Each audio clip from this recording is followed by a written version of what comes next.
Hello everyone, and welcome back to Pongo's Recap. And yep, it's finally here, our review for The Rise of Skywalker. Now what do we think of it? The Rise of Skywalker is really, really, really great. Now, I know you're probably going to come at me with pitchforks and knives because I said that, because, you know, the Phantom Menace always calls people out for loving Disney, but I'm not afraid to say it right there. The Rise of Skywalker was awesome, and a fitting closure to the Skywalker saga. How do I know? Well then, let's take a look at some different things that make it good. First off, now disclaimer, actually two disclaimers. First off, this is going to be one video, and there's not going to be pictures in it and stuff. So you'll just have to rely on my word and stuff. And second disclaimer, spoiler alert, if you have not seen The Rise of Skywalker, then please exit this video right now, or you'll be spoiled, and by the time you actually see the movie, you won't enjoy it because you'll be spoiled. Me, personally, I like being spoiled before the movie, because that enhances the experience for me, but I know not a lot of you have that sort of mentality. So, what aspects make it great? Now, it's been a couple weeks since I've seen it, so let's try and recap.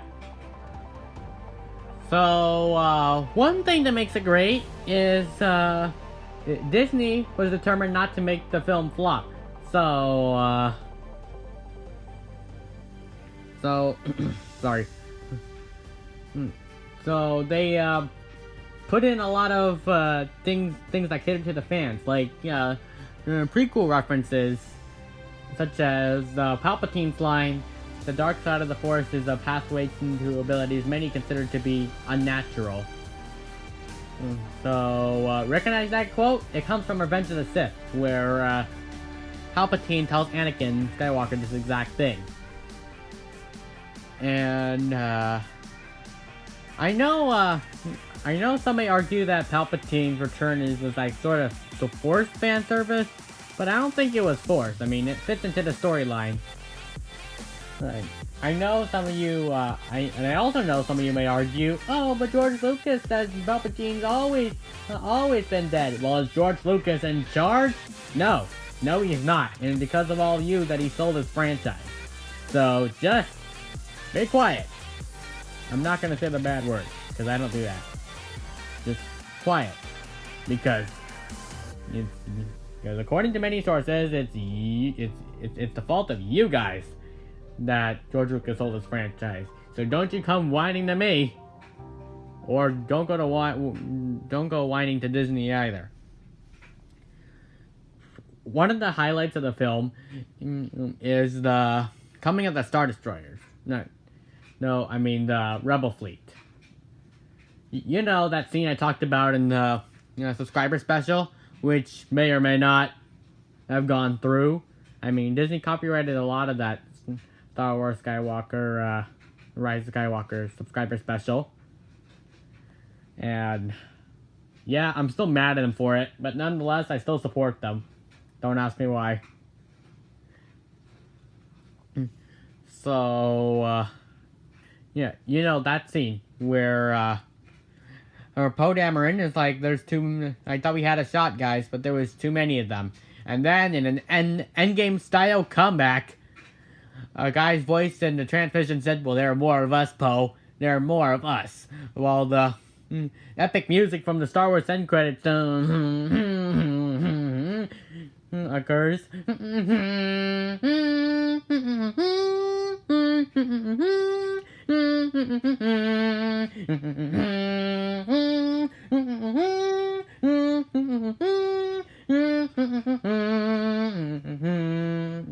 Yeah, that music. It occurs while all those starships are coming in. And that was a stroke of genius. I mean, I totally was not expecting that coming. I mean, yes, they pulled an Endgame, but hey, you gotta do that. I mean, Endgame was a very popular movie, so if you want to continue that trend, Disney, then by all means, do more surprise reveals like that. I'm all ears and eyes. And I like the new characters introduced, such as Janna, the former stormtrooper, I still want to get that. I still want to get her figurine. I found her figurine at Star Tours gift shop, and I think one of these days we'll get her. Then I can talk to Brownstone about making her one of our students, such as Rose Tico became one of our students recently, according to Brownstone. I mean, it's hard for me to keep track of all our students, guys. We got a lot. Let's see, what else did I like about it? Oh, The Rise of Skywalker had a lot of plot twists, such as Rey Palpatine. Now, I still don't understand that, and I don't consider that a downside. I mean, I think that's pretty excellent, but I don't understand it exactly. Who would Palpatine mate with exactly? Did he create that offspring? But then, who is the father? I know their parents appear, but it's kind of hard to understand. But anyway, despite that, it was still a good review. I mean, no one expected that, right?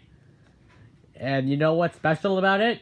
It totally destroys the Mary Sue theory. The Phantom Menace spent hating on Rey because she was a Mary Sue, but then Disney explains why she had that power. That totally annihilates the Mary Sue theory, and therefore, I'm sure Jeremy at Geeks and Gamers is scrambling right now. Oh no, we can't. Oh no, the Phantom Menace can't hate on the Mary Sue aspect. Oh wait, we can, because we always find some way to hate and tick off true Disney fans. And I'm sure that's what he's thinking right now. I can only imagine it right now. Oh no, guys.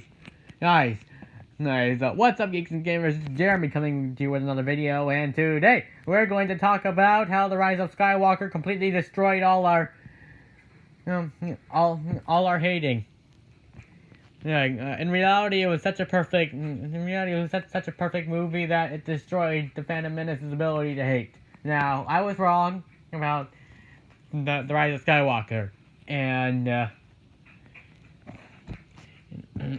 our sincerest apologies to the entirety of the fandom. Oh, that'd be the day that he actually says that. If he actually apologizes for hating The Last Jedi and The Rise of Skywalker, I will definitely subscribe to his channel again. Main reason why I unsubscribed in the first place is because he was toxic. And still is toxic.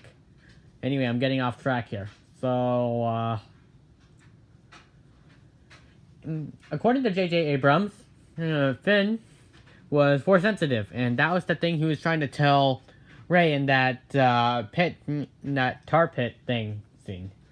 Like, Rey, I never told you, and many fans assumed it was going to be like a love reveal or something. Speaking of that, speaking of which, in a bit, we'll talk about some of the downsides of the film. I mean, I don't think it was a perfect film. I mean, no film's perfect. Except maybe the Aladdin movie, which came so close to topping its predecessor. But so, Finn's force sensitive. Now, I wonder why he never asked Rey to include him in her Jedi Academy. And now, I know she was still training, but when she graduated, then she could have included him. Maybe they will. Maybe Disney will explain that. Before we get back to the positives, let's explain the downside, so we can make this a fair review. Now, one of the downsides. What was one of the downsides? They didn't get Kylo Ren and Rey married. Not only that, they killed off Ben. Now I'll say this right here. I am a Reylo. That means I shipped Rey and Kylo Ren for the longest time, just like many others. Now, I know the Phantom Menace hates Reylos, and I'm not afraid to say it. I am a Reylo. I ship Rey and Kylo Ren. I still do, even though Kylo Ren's dead. I think it was a wasted opportunity. J.J. Abrams could have made Rey and Kylo Ren a relationship. If not, then they would go out rebuilding the Jedi Order. assuming the next dark side user doesn't come along. But then again, Snoke was manipulated by Palpatine. So, since Palpatine's not coming back, I doubt there'll be another dark side user unless Disney wants to pull an expanded universe / Legends. So, no. Also, no, there was another one. They killed off Leia. Now, I understand why they did that. I mean, the most likely reason is that they didn't have enough Carrie Fisher footage after she unfortunately passed away. That's hard on all of us. I mean, when we heard of it, we were sad, really. I mean, Carrie Fisher played an important role in all the Star Wars films, and to see her pass away like this, it's sad. Well, speaking of which, according to Looper's video, did you know that Carrie Fisher's daughter actually played a younger Leia in that one flashback scene? Hard to believe, I know, but she lived up to the role perfectly. In case you're wondering what flashback scene it was, because there were quite a few flashback scenes, it was the one where Luke describes it was the last day of her training. She surrendered her lightsaber to me, and said it would be picked up by someone one day who would finish her journey. At least I think that's what he said. And it was cool that Leia had her lightsaber stored in Noct 2. I'm glad that's at least something Luke took with him when he fled into exile. And last negative, they didn't include Rose Tico. Now, I know Rose Tico was a very controversial character, and for no reason actually, except for the fact that she's a diverse character. Now, as Brownstone mentioned before, the Fandom Menace hates diversity, which means they automatically hated on Rose Tico because she was an Asian character. Basically they hate on anyone that doesn't fit their white supremacist mantra. Now, yes, I call them white supremacists because they seem to hate on every diverse character. Now, thank goodness Disney didn't limit Rose because of the backlash. I don't want Disney bending to the rebellious fans that easily. They gotta be stronger than the Phantom Menace. And so far they have. There's no continuing on the path that they're on. And I like that. As long as they don't submit to those whining fake fans, then they're good. They're good. Now the real reason is that they didn't have enough Carrie Fisher footage. And I think this goes back to why they killed off Leia. At least I'm assuming that's why they killed off Leia. There could be another reason why they killed off Leia, though I really am not sure. So, back to the positives. Let's get one thing straight here. The Jedi voices scene was perfect. You know, where all those past Jedi speak to Rey when she watches all those starships get destroyed and stuff by Palpatine's lightning. And then we hear, "These are your final steps, Rey." Hey, bring back and balance them to the Force light, as I did. It was good to see Hayden Christensen in there. Hayden Christensen. Okay. They, sorry guys, it's kind of hard to pronounce. So, yeah, it's a good that they included them in there. I mean, I heard rumors from Mike Zero that Hayden Christensen are coming back. Actually, there were a lot of leaks that Mike Zero said there would be in there that wasn't in the Rise of Skywalker movie, and that was kind of sad. Because, I mean, who knows, that might be in the JJ cut. In case you're wondering what the JJ cut is, that's basically the supposed theory that there's a somehow better version of the Rise of Skywalker stored in a Disney vault or something. Do I believe that's possible? No, I don't believe that's possible. I mean, there could be like an edited script and stuff. But I don't think that J.J. Abrams filmed everything and then he would refilm it, because then that would push it all the way back to what, 2021 or something? At least that's what I'm assuming, judging on the dates and how long it actually takes to film a Star Wars movie. I mean, the time gap between The Last Jedi and The Rise of Skywalker it came out sometime in 2017. And what is it now? Okay, it was 2019 when it came out. Now it's 2020. Yep, definitely 2020. And it's so cool as she grabs onto the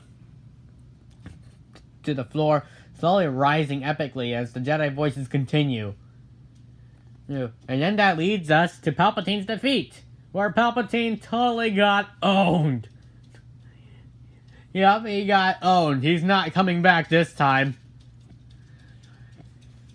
So, Disney pulled off an I Am Iron Man, except way more epic. What? How can you get more epic than the MCU? This is how. I mean, I know it totally retcons something that George Lucas established, that Mace Windu was not able to beat Palpatine. But honestly, that presents an interesting question.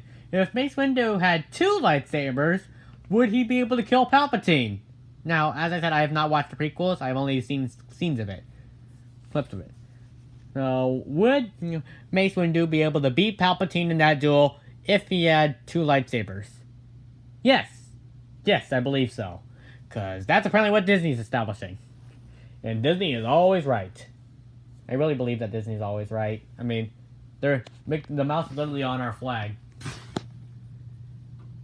Oh, hey there, guys! I'm Mickey Mouse. The king of Disney and emperor of the Disney Empire. Now, Pongo here is giving a review on our latest movie, The Rise of Skywalker. Now, I hope you guys see it in theaters, because make us some money! Yeah! Thank you, Mickey Mouse. Make us some money. What? Sorry. And, let's talk about that scene. And let's break it down step by step. First off, Palpatine fires his signature lightning at Rey, and it cuts back to the battle, where all of a sudden they're back on. We're back on, and like the transmission was disrupted when Palpatine shot his Force lightning. So they're back on, and they continue taking out the Star Destroyers and stuff. That combined fleet, I'm not sure how much of it was destroyed in Palpatine's lightning. But yeah, they continue taking out the Star Destroyers. They couldn't take out all of them, but they took out the command ship, that's for sure. And then it comes back to Palpatine's Force lightning. He says, "You're nothing. A scavenger girl is no match for the power in me. I am all the Sith." And then in a move of bold defiance, Rey says, "And I am all the Jedi." And then what happens next is totally astonishing. And Rey deflects Palpatine's lightning right back at him with the 2 lightsabers. And we see Palpatine's face slowly melting. That was gruesome. The whole throne room explodes. And then we see the Sith loyalists get obliterated, some statues crumbling, and finally General Pride's death on the Command Star Destroyer, as all the explosions were occurring inside. And then the window of the Star Destroyer was blown out. Yeah. Oh my. Disney, you totally did it on that one. You did it. That was so epic. So far, The Rise of Skywalker stands as the best Star Wars movie in the entire Skywalker saga. And that's because of everything I watch. I mean, who knows? It may change when I watch the prequels. I mean, I have Disney Plus. Yep, I have Disney Plus now. That means I have access to the prequels. So when I watch the prequels, whenever that is, I'll tell you what I think of it. And, okay, we covered the positives, the negatives. What are the so-sos? The so-sos, like, not bad, but not that good. I don't know. I mean, that's kind of hard to decide. Overall, the movie was really great. It had real stakes, like the original trilogy and stuff. Not to say that the sequel trilogy didn't have real stakes too, but what Disney pulled off in The Rise of Skywalker was Lucas-style stuff. I don't know why George Lucas hates The Rise of Skywalker. I also heard that George Lucas was a founding member of the Phantom Menace. Now, I don't know if that's true or not. I mean, I assume that Jeremy of Geeks and Gamers is the leader of the Phantom Menace, but if George Lucas is the founder of the Phantom Menace, I don't know what to say. I mean, does it make me think less of the guy? Slightly, but I'm not going to judge him on it. I don't know why he would create such a toxic fan and culture, because he dislikes the Disney trilogy. Now, it's possible that he didn't know how toxic the Phantom Menace would become. But whether or not that's true, I hope it's not true, because I don't want the creator of Star Wars to have created an organization that hates Star Wars, the Disney version of Star Wars anyway. So it would be no surprise if they hate Star Wars. Kind of ironic. Jeremy has this Star Wars hat on, but yet he hates Disney Star Wars nonstop. So weird. And I'm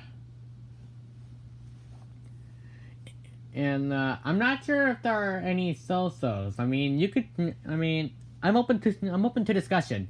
If you disagree with me on our points, then please comment your criticism, as long as it's not toxic.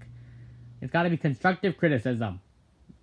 Now, we said that in our policy, a few videos back, that if it's a toxic video, then if it's a toxic comment, or video, then it will be deleted immediately. Now, as for the 24-hour critics comment rule, or the critics 24-hour comment rule or act, this goes to critics of our channel. I mean, if it's critics of other movies and stuff, then I can handle it as long as it's not toxic. But if this person's criticizing any of our videos or channel, then when I ask why, then he or she must follow up with a reply within 24 hours, or we'll dismiss it as trolling and delete it. That's to protect our regime against internet trolls and haters. Now, some internet trolls we subscribe to. Guys, I'm not calling you guys internet trolls. Well, sort of, but you know what they say. Okay, one guy's internet troll is another guy's Disney fan. Okay, I totally made that parody up. You know what I mean by that, guys. Maybe an internet troll of Geeks and Gamers, but our allies are accepted true fans to us.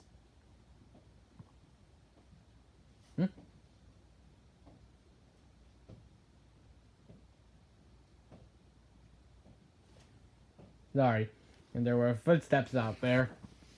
Anyway. The walls are so thin in here. So, I know this wasn't like a full-on review and stuff. I mean, if I want to make a longer review, I may re-review it at some point, going way more in depth. But I've gone off track so many times. I'm not giving you guys a fair review here, am I? Okay, I mean, we're already at 24 minutes, so long upload. Anything else? I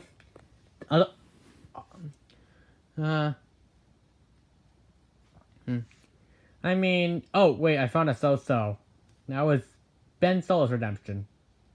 Now I know you may be like, what? But Ben Solo's redemption was cool. Well, it was, but it could have been more. I mean, I don't think such a powerful dark side user would just be influenced by his estranged mother's voice or something. Willie, don't whimper. Anyway, I don't think he'd be like influenced by that. I mean, he killed his own father, Han Solo, who tried to do the same thing.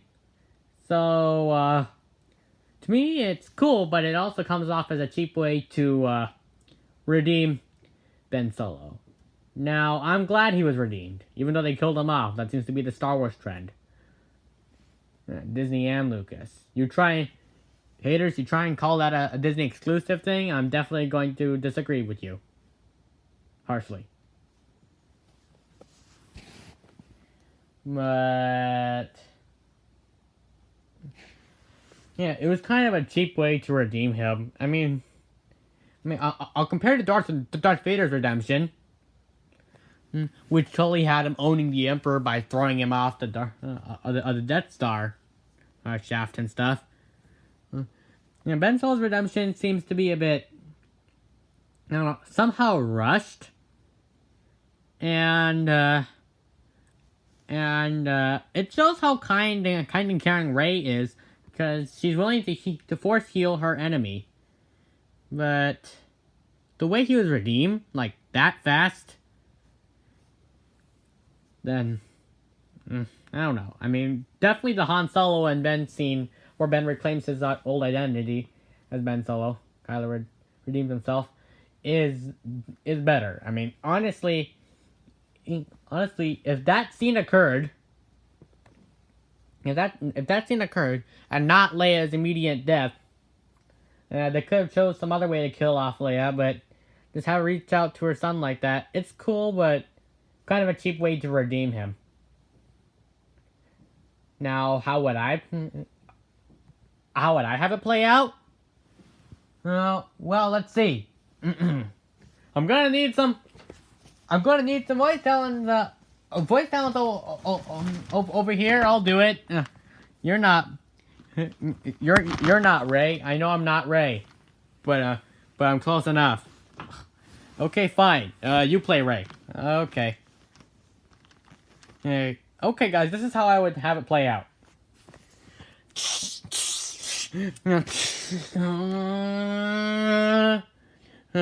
Hey, kid.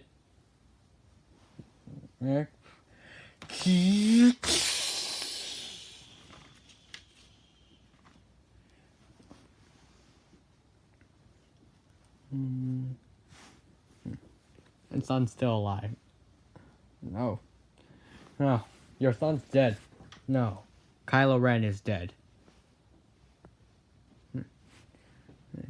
And one conversation later. Thank you. Dad.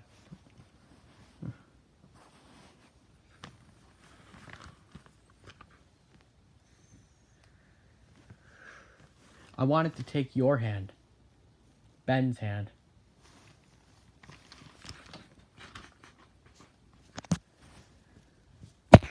Now, in case you didn't quite understand what just happened, basically, after I would have Han Solo call to to bed, and then Rey strikes him, and he enters a dreamlike state, and then that's when he sees Han Solo. He and Ben would go through the conversation, same as in the movie. And, except, after Han disappears, then Ben Solo would wake up from, would slowly wake up from his dreamlike state, seeing that, Rey is, healing him. And then, of course, he would have, Rey say, I wanted to take your hand, Ben's hand, then flee into exile. And then we would have the epic moment in which But then we have the epic moment in which, you know what? Since you know what? Yeah. Afterwards, then Ben Solo would throw away his Kylo Ren lightsaber. Speaking of which, that was a waste of a nice, of a nice prop. Thanks a lot, Disney. I know it's just in the movie, but if they actually threw their lightsaber into the sea, that'd be a total waste of money. Yeah, they probably take it out anyway. That would be a more epic way to redeem him. Not Darth Vader level epic, but at least it would make more sense. Now, as to what would kill off Leia, let's say that Leia follows Poe in the attack on Exegol, which is basically the homeworld of the Sith, not Korriban anymore. Sorry, fans who believe that Korriban was canon. They just retconned it. So let's say Leia follows. Let's say Leia follows the Poe, Dameron, and the rest of the Resistance into Exegol. Now Leia's ship would be gunned down by a Star Destroyer, probably the command ship.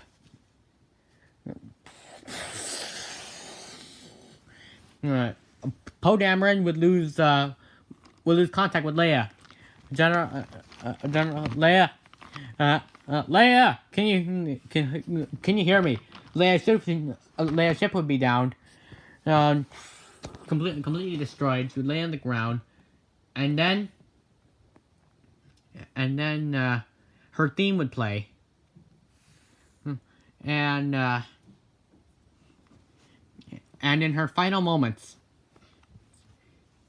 she would see her brother Luke. It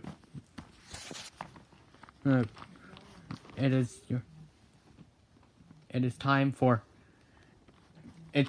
pass on to the Force, Leia. Ben. Yeah.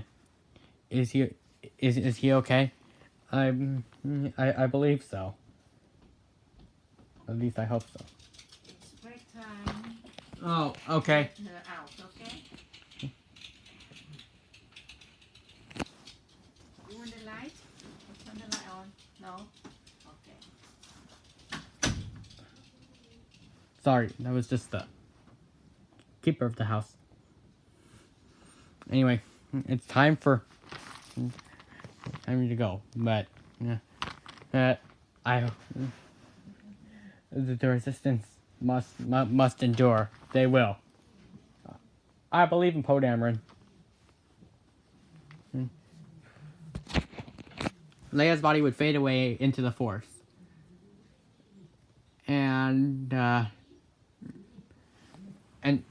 the starships would continue to be gunned down, and until Poe, not only having lost Leia, but the attack proving to be a failure, it would turn out bad, and then Poe would announce he's giving up. We thought we had a shot, but there are too many of them. And then that epic theme would play. Well, there are more of us, Poe. There are more of us. And then all the Star Destroyers would appear. And then skip forward a few scenes, and you know what? I think the rest would play out the way it did. So that's how I would have Leia properly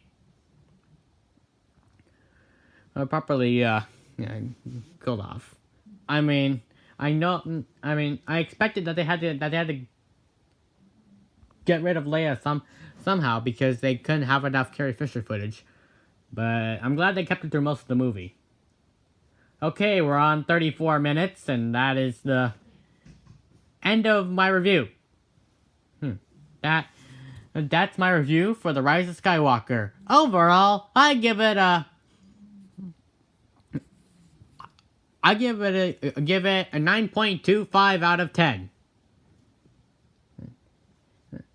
Like, counting all those some downside and stuff, actually I would give it a 9.5 out of 10. Yeah, to be fair.